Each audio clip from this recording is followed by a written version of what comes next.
कई दफ़ा ऐसा हुआ कि बच्चों के लिए दूध या कोई खाने के लिए नहीं था, हम से जाकर मांगना, तो कई कई बातें सुननी पड़ती थी।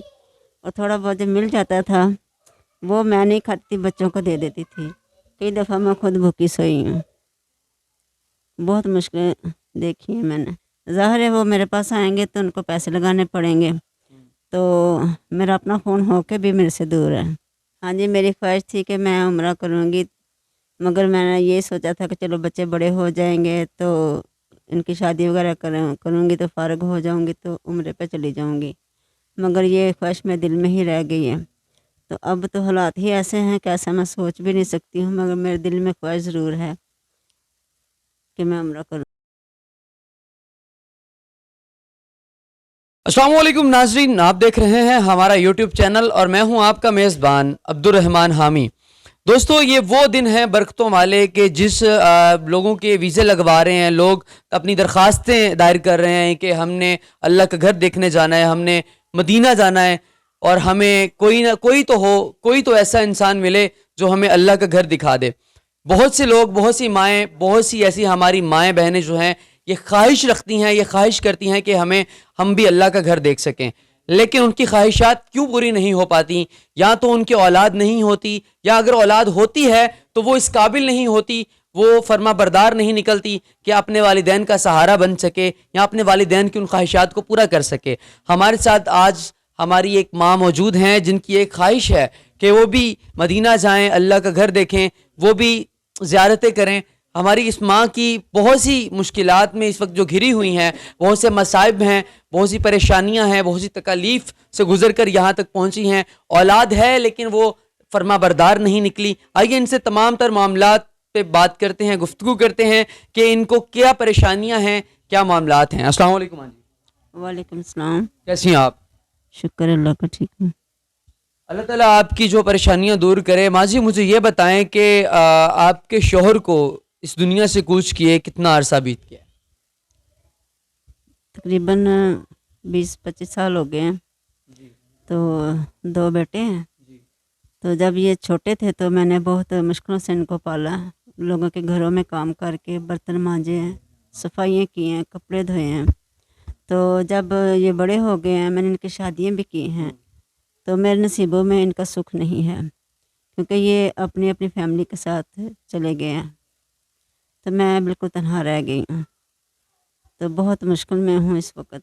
अच्छा, आपने बताया कि जवानी में ही आपके जो मियाँ थे उनकी डेथ हो गई, लेकिन उसके बाद आपने शादी क्यों नहीं की ताकि आपका और आपके बच्चों का कोई ख्याल रख सके? शादी मैंने इसलिए नहीं की थी कि आप भी समझते हैं इस बात को कि कोई भी जो सगा माँ बाप होता है ना, वही होता है, कोई किसी को सहारा नहीं देते हैं। तो इसीलिए मैंने शादी नहीं की कि मैं अपने बच्चों को खुद ही पालूंगी, खुद ही इनकी परवरिश करूंगी अच्छे तरीके के साथ। मगर मैंने बहुत मेहनत की, इनको अच्छे तरीके से पाला है। तो आपने मेहनत की, आपने उनको पाला अपने बच्चों को, क्या आपने कभी उनको पुकारा नहीं, आवाज़ नहीं दी कि आप इस वक्त दुख में हैं, तकलीफ़ में हैं, कि आपके बच्चे आपके पास दौड़े चले नहीं आते? जी नहीं, अब ऐसा कुछ नहीं है, क्योंकि जब कभी भी मेरी तबीयत भी ख़राब होती है ना, तो वो कोई ना कोई बहाना लगा देते हैं कि हमारा खुद ये मसला है, ये है, वो है। ज़ाहिर है वो मेरे पास आएंगे तो उनको पैसे लगाने पड़ेंगे, तो मेरा अपना फ़ोन होके भी मेरे से दूर है। ये जिनके खून सफ़ेद हो जाते हैं उनके लिए क्या कहना चाहेंगी? मैं तो उनको यही कहूँगी कि वो अपने माँ बाप की खिदमत करें, उनका ध्यान रखें। आपने अपने बच्चों को पाला, आपने बड़ी मेहनत की, मुशक्क़त की। ज़िंदगी में कभी कोई ऐसा भी दिन गुजरा है कि ऐसे मुफलसी के दिन गुजरे हों कि आप खाने से भी महरूम हों, कि 2 वक्त का खाना भी आपको नसीब ना हुआ हो? हाँ जी, बिल्कुल, कई दफ़ा ऐसा हुआ है। जब मैं लोगों के घरों में काम नहीं करती थी, उस वक़्त शुरू में ही ऐसा हुआ, तो इसलिए फिर मैं घर से बाहर निकली अपने बच्चों के लिए। कई दफ़ा ऐसा हुआ कि बच्चों के लिए दूध या कोई खाने के लिए नहीं था, हम से जाकर मांगना, तो कई कई बातें सुननी पड़ती थी। और थोड़ा बहुत जब मिल जाता था वो मैं नहीं खाती थी, बच्चों को दे देती थी। कई दफ़ा मैं खुद भूखी सोई हूँ, बहुत मुश्किलें देखी हैं मैंने। हाँ जी, आपकी ये आवाज़ जो है ये दुनिया तक पहुंच चुकी है और जो लोग आपको देखने वाले हैं यकीनन वो अपनी इस्तात के मुताबिक आपकी इतनी मदद तो ज़रूर करेंगे, इतनी इमदाद तो ज़रूर करेंगे कि आपका ये जो 2 वक्त का खाना है یا آپ کی یہ جو زندگی کے یہ جو ایام ہیں یہ اچھے گزر جائیں. اس کے علاوہ آپ کی ایسی کون سی خواہش ہے جو آپ کے دل میں دبی ہے، ایک قبرستان میں ایک مردے کی طرح جو دفن ہے، جو آپ چاہتی ہیں کہ اب میں چاہتا ہوں کہ آپ بتائیں عوام کو ایسی خواہش کہ جو پوری آپ سوچ بھی نہیں سکتی کہ زندگی میں وہ کبھی پوری ہوگی، ایسی کون سی خواہش ہے آپ؟ ہاں جی، میری خواہش تھی کہ میں عمرہ کروں گی، مگر میں نے یہ سوچا تھا کہ چلو بچے بڑے ہو جائیں گے تو ان کی شادی وغیرہ کروں گی تو فارغ ہو جاؤں گی تو عمرے پہ چلی جاؤں گی، مگر یہ خواہش میں دل میں ہی رہ گئی ہے.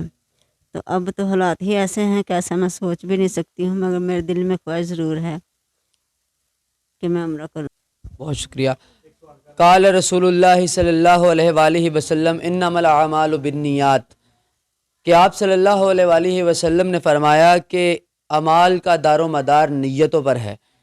تو دیکھنے والوں سے میری گزارش ہے کہ آپ کی بھی مائیں ہیں، آپ بھی کئی لوگ ایسے ہیں جو کہ اپنی ماؤں کا چہرہ دیکھنے کو ترستے ہیں، جو ہمارے دوست اوورسیز پاکستانی باہر کے ملک ہیں، یا کچھ لوگ اس طرح کے ہیں جن کی مائیں اس دنیا میں ہیں ہی نہیں، اس دنیا فانی سے کوچ کر گئی ہیں. وہ یاد کرتے ہیں، روتے ہیں، گر گراتے ہیں کہ کاش ہماری ماں ہوتی.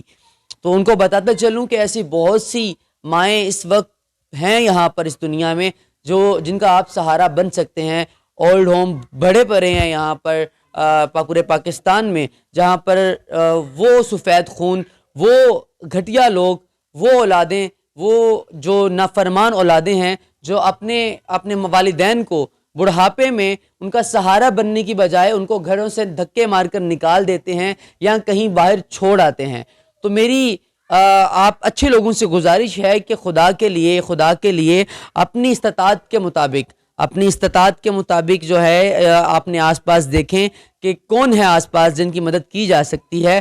وہ مائیں جو اس وقت بے سہارا ہیں، جو اس وقت یہ ان کا ایک کمرے کا یہ جو ایک گھر ہے، یہ جو ان کا ایک کمرے کا گھر ہے، یہ جو ایک بستر ہے، یہ جہاں ہم جس چارپائی پر بیٹھا ہوں میں، یہ آپ کو بتاتا چلوں کہ اس کے علاوہ اس کوٹری میں کچھ بھی نہیں ہے. یہاں پر ان چار دیواروں، ایک چھت اور اس ماں کے علاوہ یہاں پر کوئی نہیں ہے. یہ ایک ماں کی فریاد ہے کہ ان کے لیے کوئی قدم اٹھایا جائے، ان کے لیے کچھ کیا جائے. ان کا بھی پورا حق ہے کہ دنیا کی آسائشیں ان کو بھی ملیں، آسائشیں نہ بھی ملیں، وہ دولت نہ بھی ملے، وہ گھر، وہ کوٹھیاں نہ بھی ملیں، لیکن 2 وقت کا کھانا وہ ہر ماں، ہر انسان، ہر ایک کا جو حق ہے وہ ان کو ملنا چاہیے. وہ آپ ہی لوگ ہیں، وہ اچھے لوگ جن کے اندر احساس ہے، جن کا خون آج بھی سفید نہیں ہوا، جو آج بھی احساس رکھتے ہیں، جو آج بھی اس قابل ہیں کہ ان جیسے لوگوں کی مدد کر سکیں، ان کو اپنی ماں، اپنا والدین کی طرح سمجھے، ان بوڑھوں کو جن کو لوگ گھروں سے نکال دیتے ہیں. تو یقیناً آپ کو ہماری اس ماں کی فریاد آپ تک پہنچا دی ہے. امید کرتا ہوں آپ کے دلوں کو بھی جو ہے یہاں آپ کے دل بھی ایک دفعہ دھڑکے ہوں گے، آپ بھی حیران رہ گئے ہوں گے کہ اس طرح کے لوگ بھی اس دنیا میں موجود ہیں. ان کا نمبر ہم نے اسکرین پر نیچے دے دیا ہے. اگر کوئی بھائی، اگر کوئی بہن، اگر کوئی بھی اس دنیا میں، جو بھی پوری دنیا میں یہ ویڈیو جہاں جہاں دیکھی جا رہی ہے، کوئی بھی ان کی مدد کرنا چاہتا ہے اپنی استطاعت کے مطابق، تو خدا کے لیے ضرور کریں. یہ آپ اپنا جو حصہ ہے، یہ آپ اپنی جنت بنائیں گے، آپ اپنے لیے جنت میں گھر بنائیں گے اگر آپ ان کی مدد کریں گے. تو آپ کو ان کا نمبر جو ہم سکرین پر دے دیا ہے، آپ ان سے رابطہ کریں، ان سے تمام تر انفارمیشن لیں اور اپنی استطاعت کے مطابق ان کی مدد کریں. تو ناظرین، ملتے ہیں اگلے پروگرام میں ایک ایسی کہانی، ایک ایسی نئی داستان کے ساتھ. تب تک کے لیے اپنے میزبان عبدالرحمان حامی کو دیجیے اجازت. خدا نگہبان.